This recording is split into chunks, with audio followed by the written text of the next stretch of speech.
Good morning. ആ പയ്യൻ പോയിട്ടില്ല, മുറ്റത്ത് വണ്ടി കിടപ്പുണ്ട്.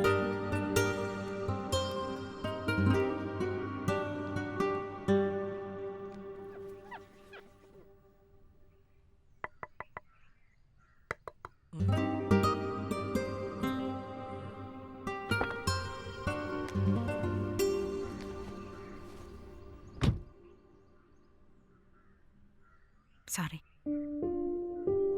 നീ ഞാനും ഇന്നലെ തോന്നെ ബോറായിരുന്നു. ജനറൽ ആശുപത്രിയിലെ മോർച്ചറിക്ക് മുമ്പിൽ ഒരു രാത്രി മുഴുവൻ പൊന്നുസിച്ചാൻ്റെ ബോഡിക്ക് ഞാൻ കാവലിരുന്നതാ. ആ മോർച്ചറിയിൽ അവന്മാരെ എത്തിക്കുന്നതിന്റെ പിറ്റേന്ന് ഞാൻ നിന്റെ വിരലിൽ വിജി എന്ന് കൊത്തിയ ഒരു തങ്കം മുദ്രയിടും. ആ ദിവസം വരട്ടെ.